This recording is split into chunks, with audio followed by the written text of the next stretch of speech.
Hello student, welcome to एल्यू कोड। एल्यू कोड में आपका एक बार फिर से स्वागत है। आई होप आप सभी लोग एकदम कुशल मंगल होंगे, मस्त होंगे एंड कोई प्रॉब्लम नहीं होगी, स्टडी आपकी सही चल रही होगी। तो जो हमारा अभी आपने देखा होगा साइट पे नया नोटिस आया हुआ है, जो बच्चे एलिजिबल हुए हैं नेक्स्ट सेमेस्टर में प्रमोट होने के लिए।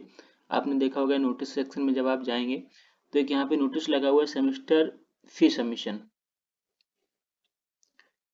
इसमें दिया हुआ है प्रॉपर जो बच्चे जिस कोर्स के जैसे थे, M Com B Com semester 3 जिन्होंने इस बार दिया था, उनका इस बार सेमेस्टर 4 होगा।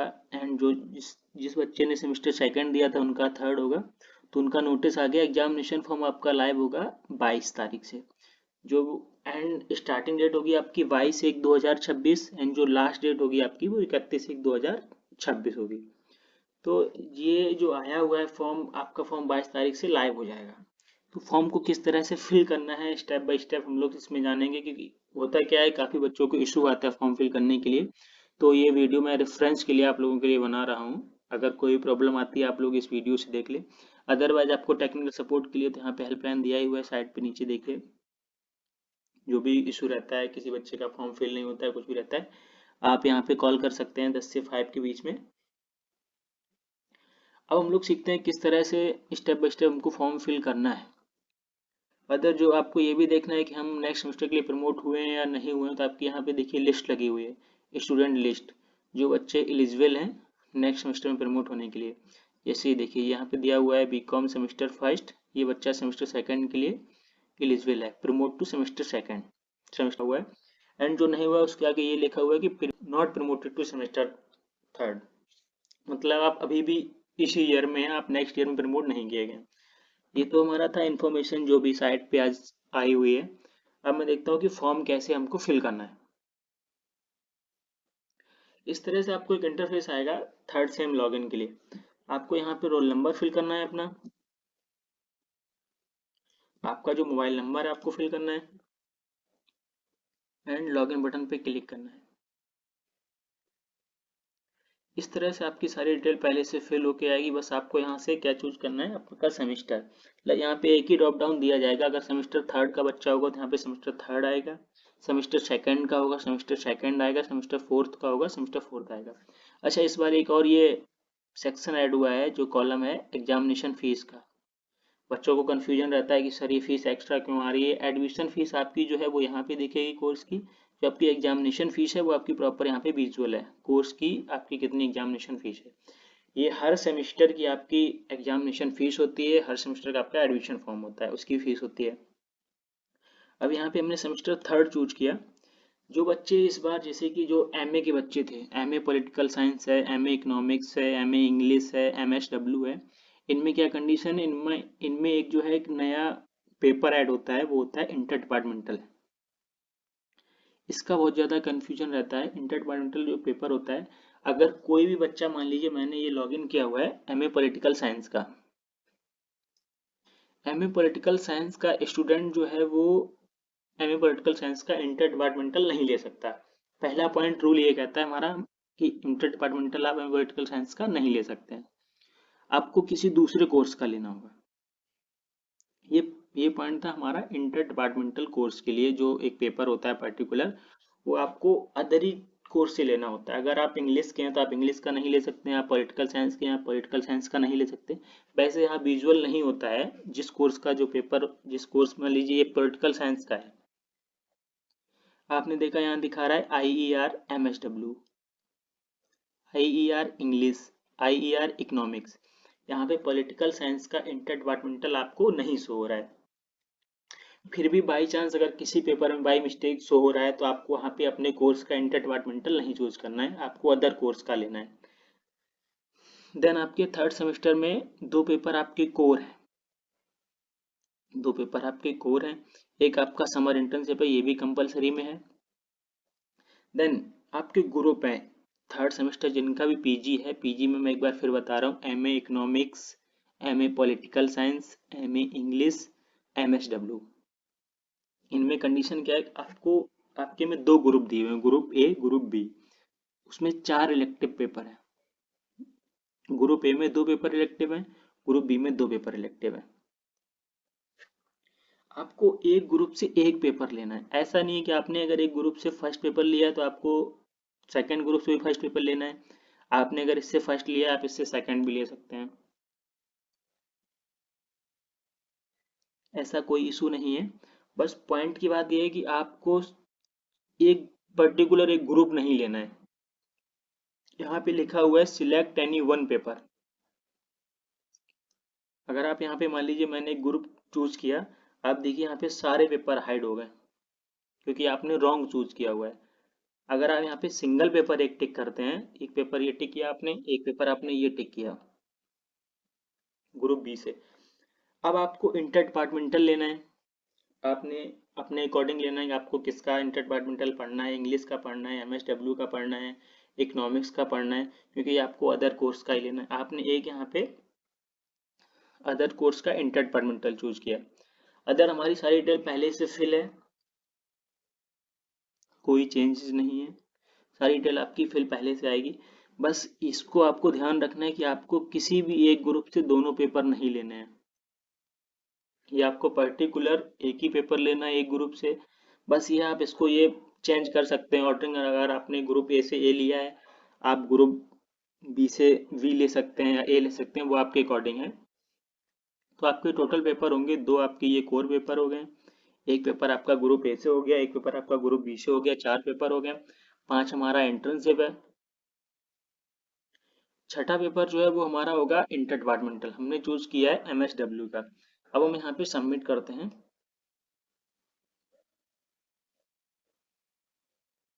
ये हमने सबमिट किया, यहाँ पे अलर्ट का मैसेज आया, हमने ओके किया। अभी ये हमारा अभी यहाँ पे बस कोर्स फी दिखा रहा है, क्योंकि एग्जामिनेशन फीस इसमें ऐड होके नहीं आती है, वो आपको अलग से पे करनी होती है। वहाँ पे साइड पे जहाँ से आप पे करें एग्जामिनेशन फीस, वहाँ पे ड्रॉप डाउन में रहता है कि आप कोर्स की फीस पे कर रहे हैं या एग्जामिनेशन की फीस पे कर रहे हैं। फिर भी मैं आपको यहाँ से एक बार दिखाता हूँ। ये पे नाउ पे मैंने क्लिक किया। फीस पे करने के लिए क्या था कि पहले आपने जैसे ही पे नाउ पे क्लिक करते थे आपको सीधा अलग ही पॉपअप पे लेके जाता था, जो वेबसाइट उसकी रहती थी वो अलग ही रहती थी। क्या हुआ अभी ये पेमेंट का थोड़ा प्रोसेस चेंज हुआ है, इसका फ्लो चार्ट भी लगा हुआ है, अगर आप साइट पे देखें वो भी लगा हुआ है। फिर भी आप स्टेप बाय स्टेप यहाँ से देखिए। जब आपने वहाँ पे नाउ पे क्लिक किया, इसको चूज किया फर्स्ट कॉलम, फिर आपने यहाँ पे सर्च किया अदर। बहुत सारे यहाँ पे क्या होता है कि काफ़ी ये जो पेमेंट गेटवे है हमारा वो बहुत सारे कॉलेजों में बहुत सारी यूनिवर्सिटियों में चल रहा है, तो हमें यहाँ पे सर्च करना है लखनऊ यूनिवर्सिटी। ये देखिए Lucknow university centre of online distance education, हमने यहाँ पे चूज किया।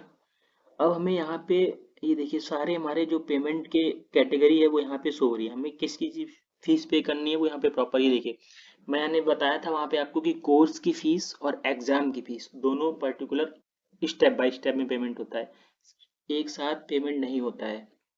यहाँ पे दिया हुआ है कि एलयू कोड एग्जामिनेशन फीस, ये हमारी वो एग्जामिनेशन फीस है जो अभी मैंने दिखाया था आपको, जो 2,000 रुपये फीस दिखा रही थी, ये वो है। हमको पे करना है अभी कोर्स की फीस पहले, सबसे पहले program fees BBA, program fees for MA. इसका मतलब ये है कि सारी जितनी भी एमए की फीसेज हैं, जैसे कि MA political science, MA economics, MA English, ये सारे इसमें आपको मिलेंगे। मैंने आप इस पर क्लिक किया प्रोग्राम फीस फॉर एमए। अब हमें यहाँ से सिलेक्ट करना है हमने रजिस्ट्रेशन फीस पे की है नहीं की। आप लोग इस बार थर्ड सेमेस्टर का फॉर्म फिल कर रहे हैं, आपको यहाँ पे यस करना है, क्योंकि आप एक बार रजिस्ट्रेशन की फीस पर्टिकुलर पहले पे किया हुआ है आप लोगों ने। मैंने यस किया यहाँ पे। अदर जो यहाँ पे डिटेल फिल करने के लिए मांग रहा है, ये डिटेल हमने सारी यहाँ पे फिल करेंगे। आप यहाँ पे देखिए यहाँ दिया हुआ है master of art, choose program. आप किस प्रोग्राम की, अब यहाँ पे दिखा रहा है कि आप किस प्रोग्राम की पर्टिकुलर पे कर रहे हैं। मान लीजिए वहाँ पे एक एडमिन था, अब एडमिन की जो चाइल्ड है वो यहाँ पे दिखा रहा है प्रॉपर। वहाँ पे जो पेरेंट्स था, पेरेंट के जो चाइल्ड हैं प्रॉपर वो यहाँ पे दिखा रहे हैं आप किस प्रोग्राम की फीस पे कर रहे हैं। हमें पॉलिटिकल साइंस की पे करनी है, हमने पॉलिटिकल साइंस चूज किया। हमने जब ये कोर्स चूज किया था यहाँ पे हमारा पॉलिटिकल साइंस, इसके बाद में हमें फिर से यहाँ पे चूज कराया फी पेड फॉर, हमने एमए की चूज करनी है। हमने एमए यहाँ पे चूज किया हुआ है प्रोग्रामिंग फॉर एमए। अदरवाइज ये आपकी कोर्स की फीस आ गई, आपकी 8,000 रुपये पे है। अगर बाई चांस आप पे नहीं करते हैं फीस और बस आपने फॉर्म फिल करके छोड़ दिया है, फीस आपको बाद में पे करनी है, तो आपको जब आप फिर से लॉगिन करेंगे तो आपको एक इस तरह से इंटरफेस आएगा। मैं आपको लॉगिन करके दिखाता हूँ। ये जो हमारा अभी पेज वर्किंग में नहीं है, ये आप यहाँ पे देख रहे हैं सारे क्रॉस के चिन्ह आ रहे हैं, सारे टिक हो जाएगा। ये आपका जैसी साइट लाइव होगी आपका पर्टिकुलर सारा वर्किंग में रहेगा। सेमेस्टर 3 का हमें फॉर्म फिल करना था। मैंने लॉगिन किया यहाँ पे, रोल नंबर, मोबाइल नंबर। अब यहाँ पे मैसेज आ रहा है please pay the course fees. अब आपका फॉर्म फिर से लॉगिन नहीं होगा। अब आप जब तक पेमेंट नहीं करेंगे आपका यही मैसेज आएगा। पेमेंट करने के बाद आपको 24 आवर्स मिनिमम वेट करना है। 24 आवर्स से पहले आपका पेमेंट अपडेट नहीं होगा। आप जितनी बार भी लॉगिन करेंगे यहाँ पे आपका यही आएगा same, please pay the course fees. जब आपकी कोर्स फीस पे हो जाएगी, कोर्स फीस अपडेट हो जाएगी, तो आपका फिर आप जब लॉगिन करेंगे तो यहाँ पे मैसेज आएगा please pay the exam fees, please pay the exam fees. अगर आप एक चीज करते हैं, मान लीजिए आपने तुरंत ही कोर्स का फीस पेमेंट की हुई है, आज आपने कोर्स की फीस पेमेंट की है, आप उसी 5 या 10 मिनट में या उसी दिन में आप एक 1 आवर्स के वेट में अगर आप पेमेंट साथ में एग्जामिनेशन की फीस भी पे कर दे रहे हैं, तो होता क्या है कि आपकी दोनों फीस जो है एक साथ पेमेंट होगा और आपका दोनों पेमेंट एक साथ अपडेट हो जाएगा। मैं एक बार फिर बता रहा हूँ, इसमें थोड़ा सा कंफ्यूजन हो जाएगा। मान लीजिए आपने अभी एग्जामिनेशन फॉर्म फिल किया, और आपने कोर्स की फीस पे की है। अब आप वेट कर रहे हैं कि नहीं, हमारा जब तक कोर्स का पेमेंट अपडेट नहीं होगा हम एग्जामिनेशन की फीस पे नहीं करेंगे। अगर आप कोर्स की और एग्जामिनेशन की फीस एक साथ पे कर देते हैं तो 24 आवर्स बाद आपका एग्जामिनेशन प्लस कोर्स दोनों एक साथ अपडेट हो जाएगा। फिर जब आप लॉग इन करेंगे तो आपको कोई इशू नहीं होगा, आपका सीधा फॉर्म का प्रिंट आउट आ जाएगा। वो मैं अभी आपको बताता हूँ किस तरह से आपका फॉर्म का प्रिंट आउट आएगा। ये देखिए अभी एरर आ रही है, यहाँ पे जो अलर्ट आ रहा है वो आ रहा है please pay the course fees. अभी यहाँ पे कोर्स फीस पे नहीं हुई है, तो मैं इसकी कोर्स फीस अपडेट करता हूँ, उसके बाद मैं आगे कंटिन्यू करता हूँ।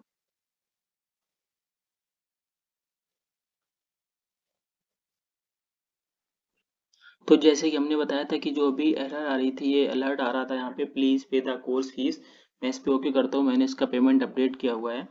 अब मैं आपको इस पे लॉगिन करके फिर से दिखाता हूँ। अब यहाँ पे देखिए, यहाँ पे जो अलर्ट है वो आपका चेंज हो गया। वो अब यहाँ पे अलर्ट आ रहा है please pay the exam fees first.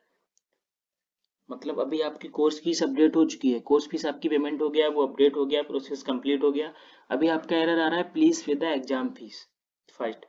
मतलब आपको जब तक आप ये दोनों फीस पेमेंट नहीं कर देंगे, आपका पर्टिकुलर अपडेट नहीं होगा, तो आपका जब तक फॉर्म का प्रिंट आउट नहीं आएगा। अभी मैं इसका भी आपको अपडेट करके दिखाता हूँ कि जब मैं पेमेंट फीस आपकी अपडेट हो जाएंगी दोनों एक साथ, फिर क्या इंटरफेस रहता है, मैं आपको वो भी दिखाता हूँ।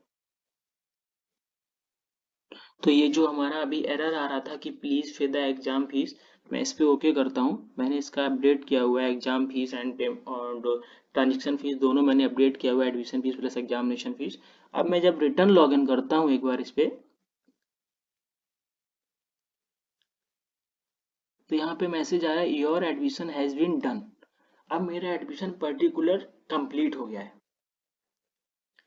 पर्टिकुलर कंप्लीट हुआ है। मैंने जैसे मैं यहाँ पे ओके बटन पे क्लिक करूंगा, एक आप इस तरह से आपका पेज प्रॉपर फॉर्म का प्रिंट आउट आ जाएगा, जिसपे प्रॉपर लिखा हुआ है आपका ईयर पार्ट 3 है, मतलब आपने सेमेस्टर 3 का फॉर्म फिल किया हुआ है, आपका कोर्स लिखा हुआ है, एडमिशन नंबर लिखा हुआ है जो आपका इस बार नया जनरेट होता है। अच्छा, होता है क्या है कि एडमिशन नंबर आपका हर सेमेस्टर में नया जनरेट होता है। इसमें भी काफ़ी कन्फ्यूजन रहती है कि सर एडमिशन नंबर हमारा जो पुराना था इस बार ये चेंज हो गया है। आपका जो एडमिशन नंबर होता है वो हर सेमेस्टर में आपका नया जनरेट होता है। जो आपने फर्स्ट टाइम रजिस्ट्रेशन किया था, रजिस्ट्रेशन नंबर आपका जो होता है वो सिंगल टाइम जनरेट होता है। अगर जब आपने फर्स्ट टाइम रजिस्ट्रेशन किया था तभी आपका कंप्लीट हो गया था, आपका वही कंटिन्यू जब तक आपका कोर्स रहेगा, आपका वही कंटिन्यू वर्किंग में रहेगा। जो एडमिशन नंबर हमारा होता है वो हर नए सेशन में हमारा नया जनरेट होता है। अदरवाइज आपकी जो डिटेल है सारी वो यहाँ पे फिल आएगी। अच्छा, इस बार एक जो एडमिशन कंप्लीट का प्रॉपर जो है आपकी मेल पे पर्टिकुलर हर एक मैसेज जाएगा।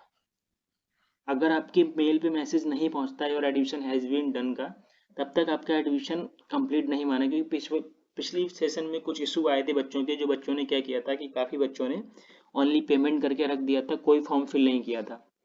तो उन इशू रिजॉल्व करने के लिए इस बार क्या हुआ है कि काफ़ी चीज़ें जो अपडेट की गई हैं, जैसे आपने रजिस्ट्रेशन किया आपके पास तुरंत मैसेज पहुंचेगा, जैसे आपका फॉर्म सबमिट होगा आपके पास मेल पहुंचेगा। हाँ, आपकी मेल आईडी सही होनी चाहिए।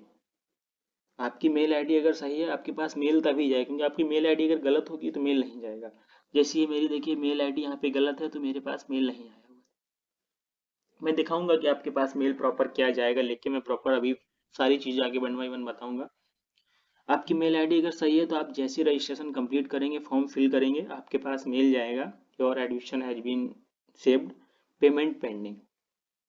जब आपका पेमेंट कंप्लीट होगा, आपका जब एडमिशन योर आएगा, मैसेज आएगा your admission has been done, फिर आपके पास एक रिवाइड मेल जाएगा। आपको दिखाता हूँ दोनों मेल में डिफरेंस क्या होगा। जब तक आपके पास मेल नहीं जाता है आप ये मान के चलिए कि आपका फॉर्म कंप्लीट नहीं हुआ है। ऐसा कोई भी इशू आता है तो आप टेक्निकल हेल्प कॉल कीजिए, उस पर आपकी जो भी प्रॉब्लम होगी वो रिजॉल्व की जाएगी। ये देखिए यहाँ पे सारे जो आपने पेपर लिए थे वो सारे यहाँ पे पेपर शो हो रहे हैं। हम क्या होगा, जब तक आपके पास मेल नहीं जाता है आप ये मान के चलिए कि आपका फॉर्म कंप्लीट नहीं हुआ है। ऐसा कोई भी इशू आता है तो आप टेक्निकल हेल्पलाइन पे सपोर्ट कीजिए, कॉल कीजिए, उस पर आपकी जो भी प्रॉब्लम होगी वो रिजॉल्व की जाएगी। ये देखिए यहाँ पे सारे जो आपने पेपर लिए थे वो सारे यहाँ पे पेपर शो हो रहे हैं। हमने MSW का पेपर लिया हुआ था। ये देखिए यहाँ पे आ रहा है IER SW। MSW का जो हमारा पेपर था इंटर डिपार्टमेंटल का, हमने वो चूज किया था। ये हमारा इंटर्नशिप का है। ये हमारा पॉलिटिकल साइंस का ग्रुप ए के हमने फर्स्ट पेपर लिया था, ये हमने ग्रुप बी का फर्स्ट पेपर लिया था। अदर हमारी सारी डिटेल यहाँ पे फिल होके आ रही है, पहले से आपको ये फॉर्म का प्रिंट आउट रख लेना है। अब मैं दिखाता हूँ कि आपके पास मेल क्या क्या जाती है। तो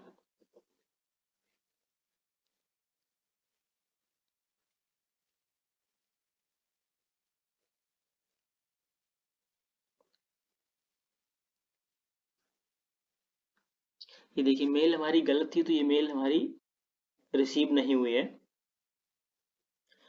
मेल जब आप फॉर्म फिल करते हैं, dear applicant your admission has been successfully complete, your roll number, आपका रोल नंबर जाएगा एंड लास्ट में एक थैंक यू का मैसेज आएगा। ये हमारा लास्ट मैसेज है जब आपका मैसेज आता है your admission has been done. ये आपके पास मेल प्रॉपर आनी चाहिए। मेल में आपका रोल नंबर आएगा एंड मैसेज ही आएगा। जो जब आप पहली बार फॉर्म फिल करते हैं पेमेंट से पहले, उस समय ये मेल जाती है। आप ये देखिए यहाँ पे दिया हुआ है प्रॉपर।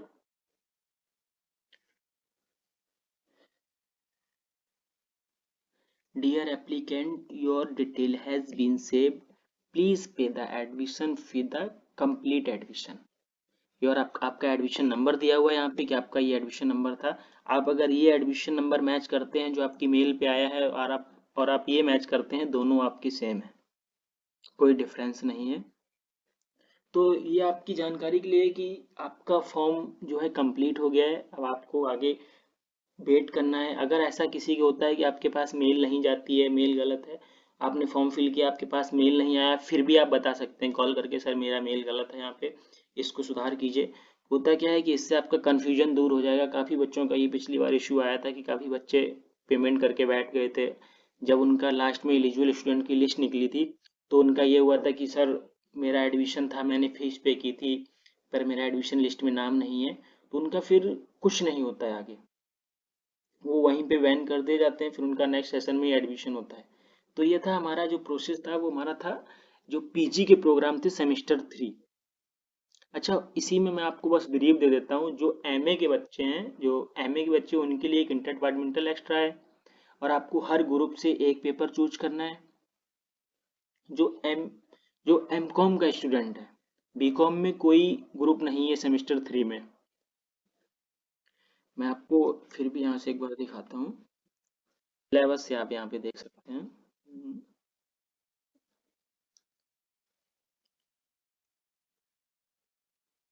ये आपका बीकॉम सेमेस्टर 3 का सिलेबस है जो आपके पेपर है।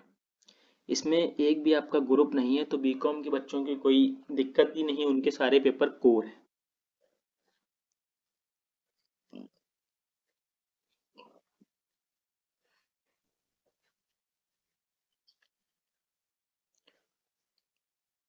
जो एमकॉम थर्ड सेमेस्टर के स्टूडेंट हैं उनको क्या करना है कि उनको ग्रुप पर्टिकुलर एक ग्रुप चूज करना है, या आप ग्रुप ए चूज करते हैं या आप ग्रुप बी चूज करते हैं।